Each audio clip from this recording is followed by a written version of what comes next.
I was watching something from, I think it's a Chinese channel, and I saw them do like a brain surgery.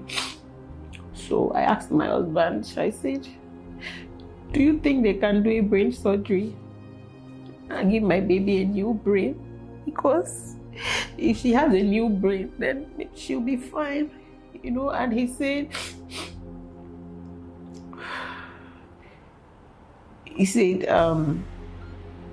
do we want to test it? Do you know what it means to open the skull of this child? It's 50-50. Is it not the pain she'll go through? What if it doesn't work? Okay, then whose brain are you going to take from? Because when you wish that you have a brain of a child of this age, then that means you're wishing that another child of this age goes down so that this your baby can be well. So I feel like that's a little selfish.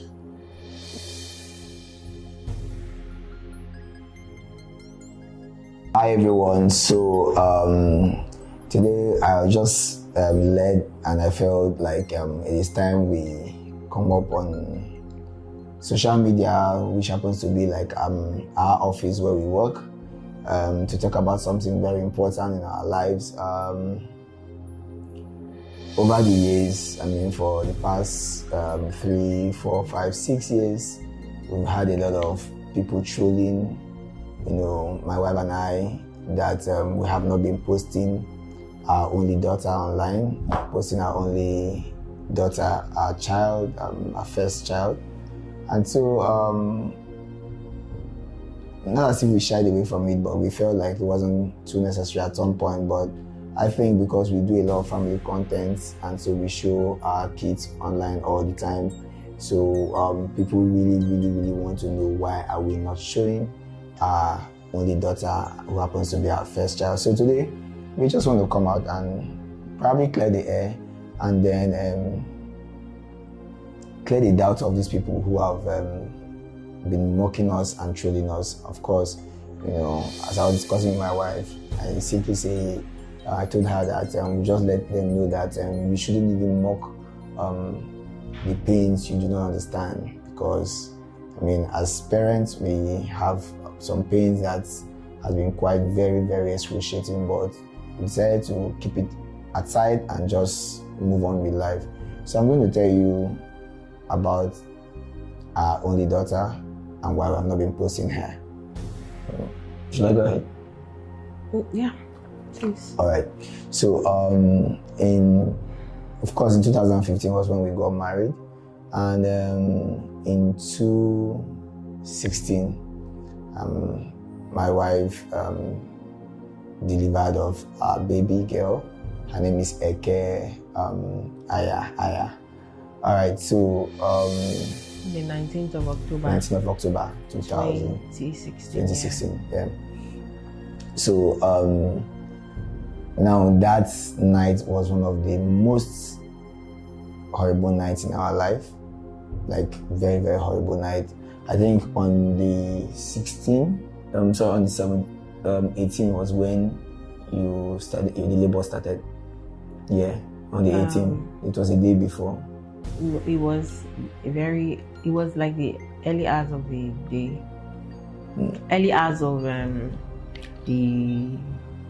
19th. Yeah, okay, it was the early hours of the 19th. Okay. That was when the labor started. In the morning. You know, and we had a good progression of labor, according to the medical teams that checked us. And of course, during the antenatal and the checkup from the doctors, everything was fine.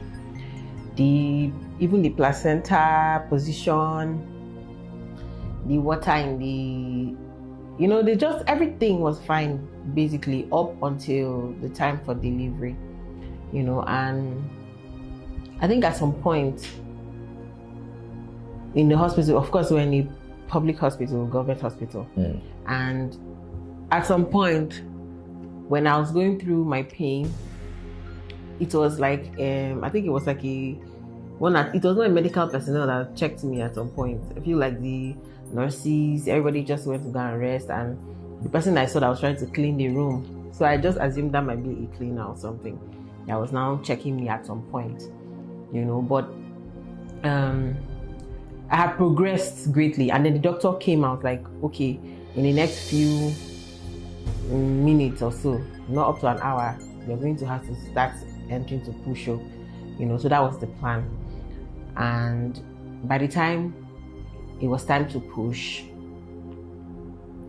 we had some issues, and the baby's head will be coming out, and somehow it will slide back in. I don't know. The nurses were like shouting, and at some point they're not like that. I should not allow the baby. They were acting as if maybe I was the one that was sucking the baby back inside of my body, or pushing the baby back. But the baby's head would crown. Would be like push, that kind of thing. But at the end of the day, the baby came out. Baby was stressed, and baby was not crying or breathing. Not crying. Let's say not crying. I think from that point, let me share my experience. I at least I saw some things happening inside there. Okay. So I don't know when they called you. Okay. But from my own point of view, the inside of the place, baby came out. They now, you know how they try to tap the baby. They now said, okay, oxygen, bring the oxygen, just casually, So you think that, okay, there's oxygen in the room. So they brought one container. So they carried that container and press straight to the baby's nose, poke up. And they're like, it's empty. They said, this thing is empty. There's no oxygen here. Can you bring oxygen? So that's where the whole drama started.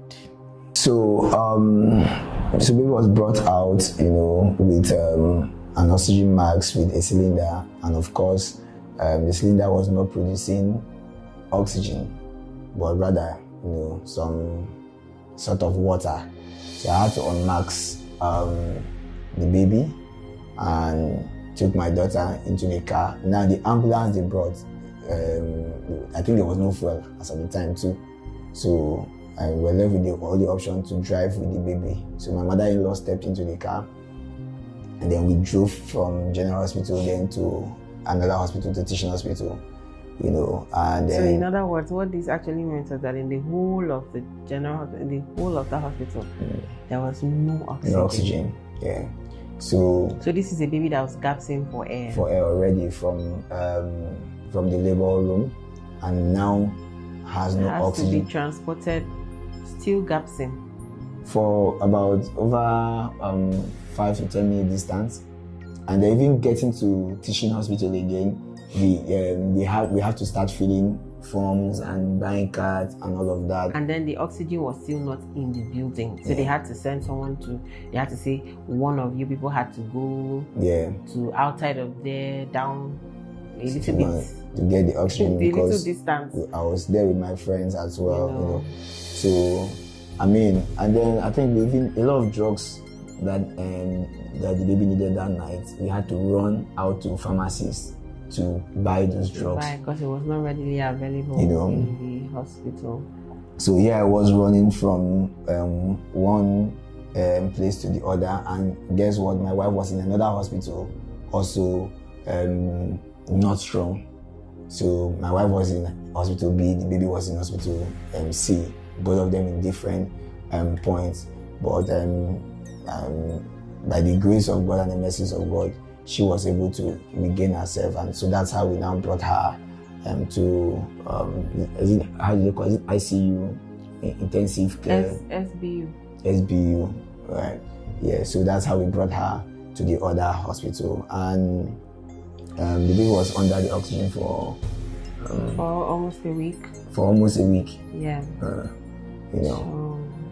How long did you guys stay in the hospital? We stayed for almost a month. Almost a month in the hospital, and from all this period, most of the time she has some crises and some other stuff like that. In some situations where in the hospital, right? Yeah, in the hospital. Of course, she was in the oxygen, and we had to run some tests. Had to put our eyes on. Of course, you guys know how these places can be. There's no special care for you. So even as a nursing mom with healing wounds, tears, that was really, really bad. Still had to check on these children, because sometimes, they had to teach us. At some point, we used to, say that we can work as nurses, because we really soaked herself into the everyday life of the children. So you have to, I think the baby entered some crisis sometimes, that you had to look for lines, and then they had to like shave her hair, to put drip on her head, and then while we are doing all this, they're also trying to run some tests, scan of the brain and all that, because of the extent of the lack of oxygen from birth. So then the analysis came, and then the diagnosis, right? Yeah. So when the diagnosis came, my husband had some people around there that because he used to do medicine and surgery, so they're like medical colleagues. So you know how your colleague wants to be open with you. I think I'll leave that for him to share. But by this time, doctors had, even if they want to try to give it to you in a very nice way, but they explained to me that based on the time the baby brain stayed without oxygen flow, which was up to 30 minutes or more than 30 minutes of gasping for air. So the damage was really, really extensive. Like, it was very, very serious. So they told her that told us that she had the cerebral palsy. Now, this is not your regular palsy. Let's say, you know how there are different types of burns. So this one was like a 3rd degree. It's a very serious level, because the injury to the brain caused serious damages that were medically irreversible. So of course, the diagnosis said she had severe cerebral palsy. And so that comes with a whole lot of implications, and so those are the implications we want to share with you here. So you could maybe share in our pains, but we'll tell you towards the end of this video how God also compensated us, and try to heal our wounds and all of that. So severe cerebral palsy actually means that the brain is totally damaged. So it therefore implies that our daughter is bedridden, so she can't walk the rest of her life. So we are not sure if she can see, because medically the eye is perfect, because we had to run some lot of eye tests. Yeah. So medically your eye is perfect, right? But because the brain is damaged, they cannot interpret whatever it is that she can see. So she's not. We don't know if she can hear. So she doesn't respond to sound, doesn't respond to sight. This year she's going to be, by the 19th of October, she's going to be 8 years old. But she's just there like a newborn baby. She's growing. She's really big, beautiful, with lots of hair. She looks so much like her father. She's her father's carbon copy, but like we said, she's always sleeping. Yeah, because the muscles are not acting right. Things are not going on well in her system. So she always has to be on her drugs. And somehow these drugs have to help the muscle to relax. They call them muscles. Suppress. I don't know what they call those drugs. So anytime we give her those drugs, she has to sleep. But whenever she's not asleep, she's in pain. So it's just a routine of sleeping. Like, you rarely.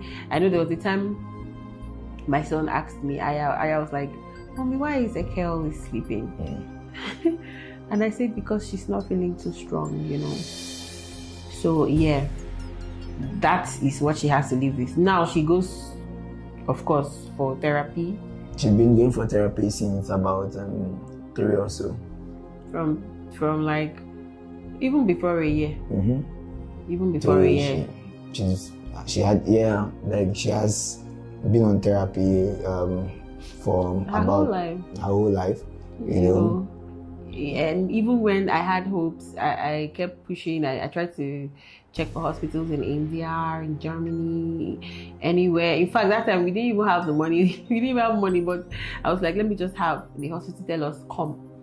You know, then we'll not have to look for ways to struggle for money so that we could foot her bills and all. But these hospitals told us, this girl is going to be in a vegetative state all her life, but you can do physiotherapy, but you may likely not see any results in, anything, So sometimes people ask me, my friends are like, why don't you just take her to all these special schools for her to just be there? And I'm like, okay, so I'll just take her to the school to just sleep there in the environment. I don't understand, because if she goes there, she'll just lie down all day and then we'll bring her back, but she sleeps all day, and I don't know if my husband will want to mention it, but one of his very close pals gave him a medical advice when we were in the hospital, because he came to see the baby. He's a medical person and all that, and since he was like a friend, so he had to call my husband to a corner and tell my husband,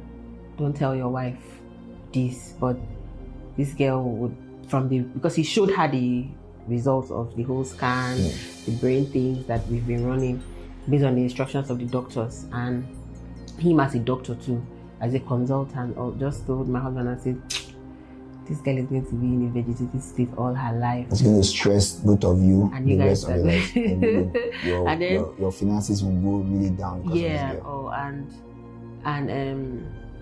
And then he told my husband, I don't think you should tell your wife, but I think you guys should just let her go. So let her sleep. Do something so that it can. The first step was to remove the oxygen mask. Then that time she was saying, So then she was sitting on the oxygen and they're like, you can do something, just so that she just sleeps on. Just go to the beyond and rest. She will rest, you will rest, because she will be in pain. But my husband first of all came and said, oh, see what this person is telling me, but I cannot hide it from you. I will not be able to take that kind of decision. I feel like you should be in the know. And when he told me, I was just crying. I was just crying that day. I was like, no, I can't. I said, and he said, no, he can't. That's what he told me to. And that if this is what God wants us to deal with for the rest of our lives, or for as long as he keeps her, then perfect. We'll deal with it together. So it's been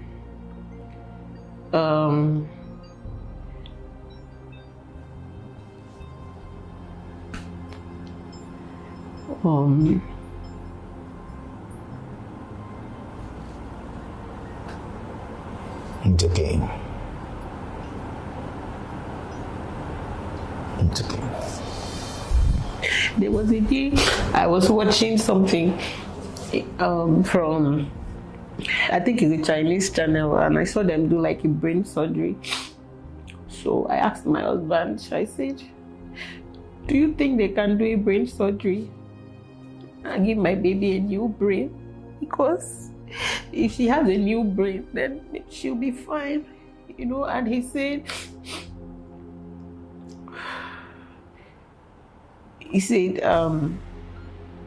do we want to test it? Do you know what it means to open the skull of this child? It's 50-50. Is the pain she would go through? What if it doesn't work? Okay, then whose brain are you going to take from? Because when you wish that you have a brain of a child of this age, then that means you're wishing that another child of this age goes down so that your baby can be well. So I feel like that's a little selfish, So he said, my husband said something. He said he would prefer she just rest rather than go through all those pains, medical things that may not even come out well. Plus he was like, China, they do a lot of testing, so you want to use your child to test when it's not yet confirmed that we can have a transfer, and whose child they want to kill in the process. So I just thank God, because for me, even in this situation, I still see some miracles. I see some miracles. The very first for me was in the hospital. They said she's not good. They said she's going to stay on the oxygen for up to 2 weeks, and I think it was on the 7th day or the 8th day that they took her off the oxygen, she was fine. She could breathe without it. They say she's not going to grow bigger than the size she was. That she's going to remain tiny, like stunted. And my baby is big. She's big. She's really big. She's growing really big. Right now, she can't be carried anymore. She's a really big girl. And of course, because she's not physically active, she's really rather on the heavy side. And we have to, her doctors right now are saying we should, watch her food, cut her food down so that she loses weight, And I also feel like she's our good luck charm.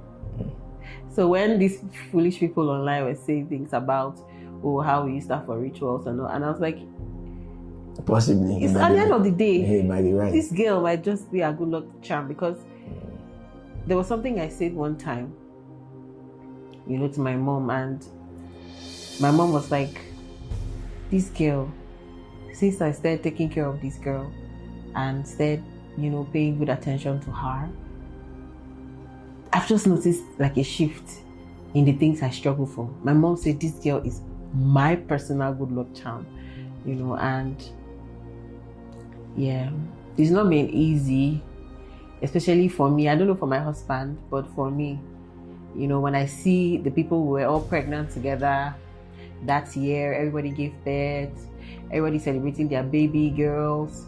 And then, funny enough, almost all of us had girls. So when they are celebrating their birthdays, their girls are growing so big.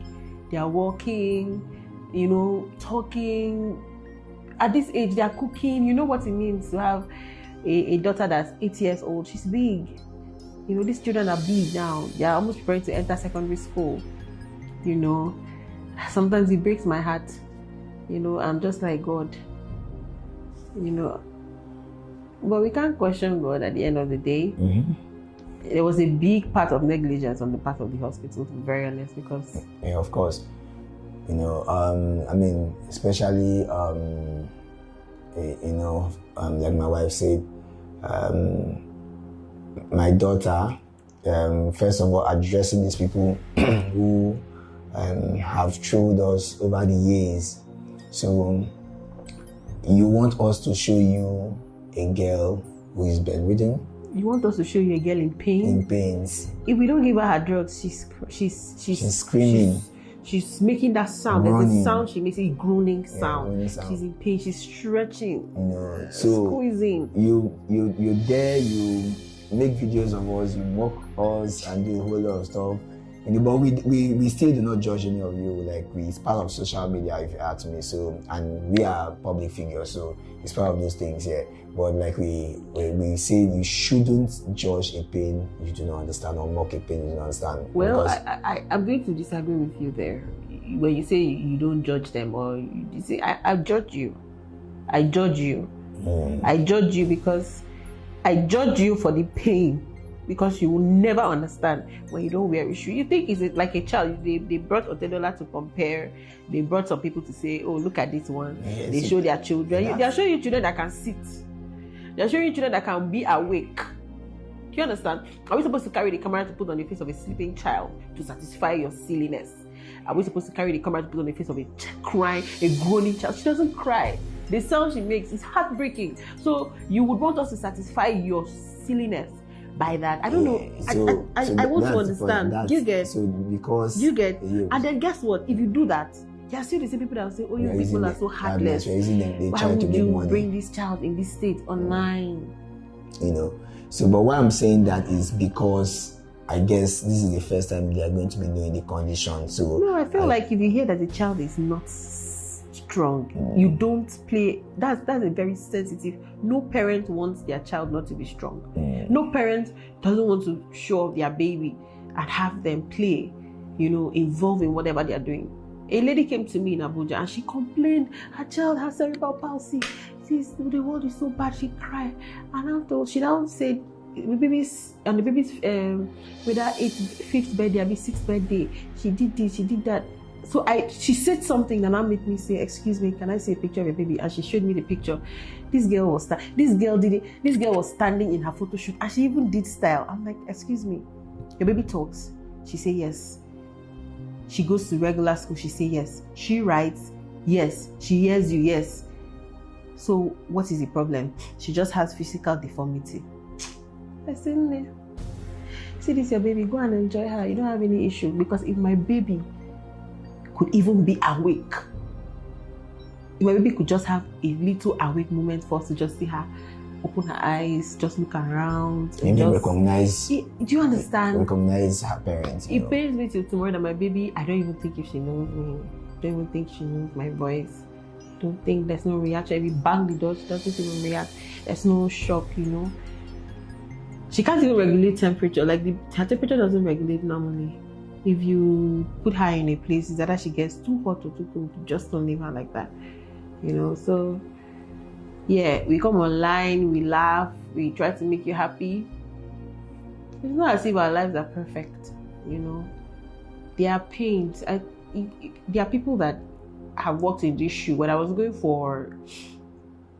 was physically actively then with my pregnancy, going for physiotherapy when she was quite young, I met many mothers whose husbands abandoned them because their children had this condition. And some of them, in fact, which one of them? My daughter is the worst I've had. Like, that was the worst. Do you understand? Everybody had children that could stand, maybe their legs were bent, hand bent or something, but they had children that were active, you know. They would call them witch, you know. They're just a lot of, what's the word to use? They shun them. There's a word to use, like, yeah. So they have husbands that ran away because this, you know. So this is where I draw my strength, you know. Mine may seem like the worst, but I've got a supportive family. I and my husband, we are together. I feel like instead of this trauma to throw us apart, it brought us closer, you know. So yeah. Yeah, so having said all of that, probably we might just go straight into the happy moments of this whole situation and how God, you know, yanked us from the snare of the devourer.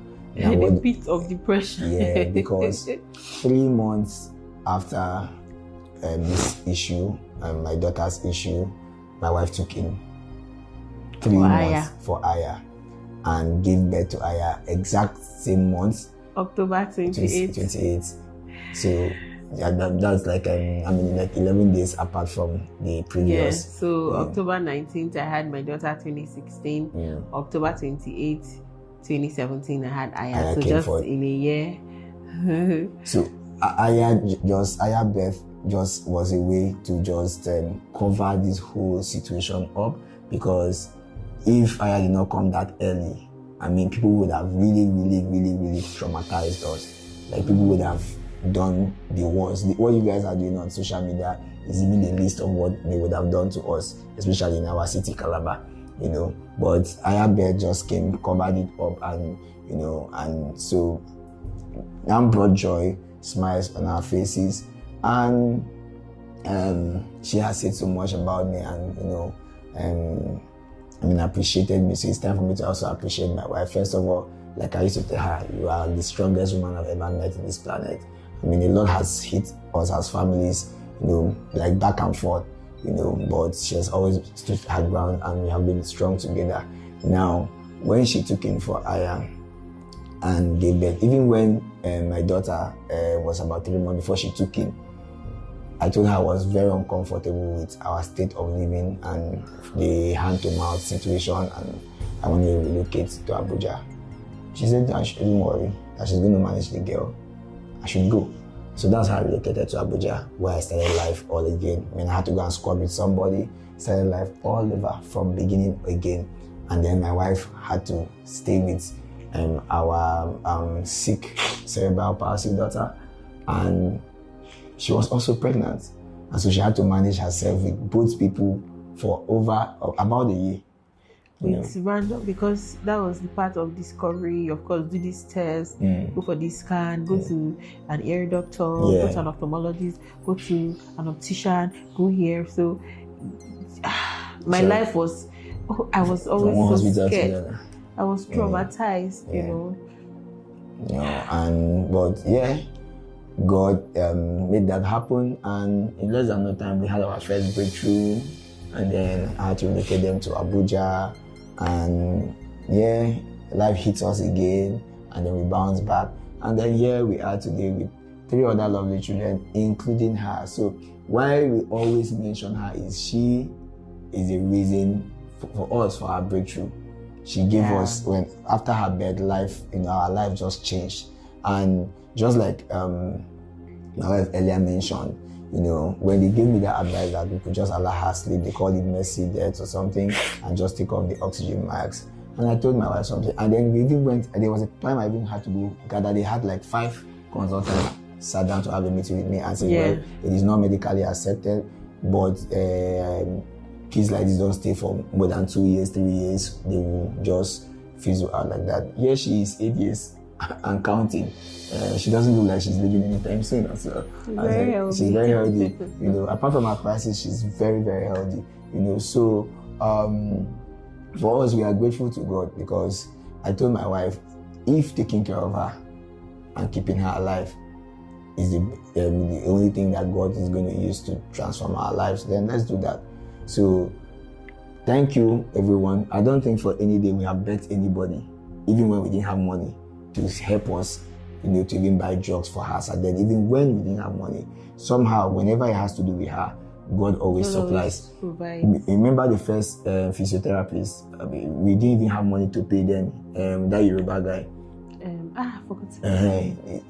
He just loves the girl. In fact, I think one of her birthday was the one that he made a cake for her. He just loves the girl, and had shown her so much love until, and then sometimes we might not have money 2-3 months before we pay the physiotherapist. So we have been paying physiotherapists for about 8 years now for that girl. So you should know the financial implication. And this is the point I'm going to send a very, very big thank you to my mother-in-law and my father-in-law, because they shouldered all of this responsibility for the past 8 years. They took the baby away from us and said, you people should go and continue with your life. Let's take these pains for you. So they have been the ones shouldering this responsibility for about 8 years now, while I and I we have moved on. I'll never forget the day that I was struggling my child with my mom. I said, Mommy, give me my child. I want to go with her. It's okay, you've tried. We are now, because when I moved to Abuja, my husband was still not really stable in Abuja. He was always traveling around. So it was just me and Aya. And my mom was like, now you've given birth. Aya was a month. I think November, was it December, maybe January? I gave birth November ending, and I moved January 1st. You gave birth October ending. Sorry, October ending. I removed when? Was it January? Yeah, first week of January. First week of January. So Aya it was not up to 3 months, and it was just me. And I was like, I want to go with the baby. My mom now told me, just go first. Go first, it's just only you and this child. 2 of you cannot cope. How will you find hospital there? This is where her doctors are and everything. Just go first. When you're stable, I will bring her for you. So I went. So I went, and then when I was moving to Lagos, I said, Mommy, I have to take my baby. My mom cried. My mom begged my husband to beg me. My mom had to tell me, please, this girl is my good luck charm. You will not be able to take care of her for me like the way I'm doing. And my husband was like, why are you disturbing this woman? She took care of you. Are you saying that she will not take care of your child? And I was like, no, that I don't want her, that she be far from me, as if I don't love her. I was just feeling guilty and sad. And my husband was like, don't let this woman cry. Leave her alone. Just allow her. Leave the baby. Every time you want to see her, travel, it's okay. She comes for holidays, it's okay. So yeah, thank you to my mom. I've seen mothers that refuse to show that responsibility of their children. So it's not as if it's by force. It's not our right to have her take care, but she's awesome. She's awesome. She's done more than enough, and that's why we can't stop celebrating her. I mean, Mom, I love you so much. You call me your billionaire, and I mean your billionaire. So we're going to wrap it up here because we've told you everything. And a big shout out to our other 3 kids, Aya, Emmanuel, and Ekana, the latest star boy. And probably I know one question is in your head, and probably LoLo might answer that one later if she cares, because I know I know your head now is do you guys still want to have a daughter? I because I don't want to get pregnant anymore, so I plan to either adopt or have surrogacy done. Okay. So yeah, I'll definitely have. I just want to give myself 3 years to rest from the baby drama. All right. Okay. So now you know the full details of why we have not been showing our daughter online. Yeah. So those of you who actually made videos and showed us consistently, I hope you are proud of yourself. I hope you feel good now and feel better. I pray you don't wear the shoes. No, we don't wish them. I pray you don't wear the shoes. We don't. I don't want to wish you bad. No, it's not necessary. We don't wish them. And let's. For me, I feel I will still talk to my wife to forgive you guys, because I have forgiven you out of your ignorance. You wouldn't know what we are going through and what we have been through and what we are in upper time. And this is a lifelong situation, but we're strong and we're focused in our career, and we thank God, because when we had this child, we were nobody or nobodies in the society, but today I think we are somebodies, or you are somebody, and I'm hoping to be like you. So we don't want anyone to feel pity for us. We don't want you to say, hey, I'm sorry, I'm feel your pain. No, we've never asked anybody for money. We've been living our life, and God has been providing for us and our baby girl. So we don't have any issues. We are fine, just the way you see us. So thank you for watching. God bless you. And then now, those of you who always see the people that showed us many times, it's a good time to send them a video to now have a good dinner. You should have a good dinner now. So you can now have a good dinner, and then probably you will allow us rest. So next time when you don't see our baby online, our baby girl online, this is the reason. Thank you very much. Really? Okay. All right. Thank you.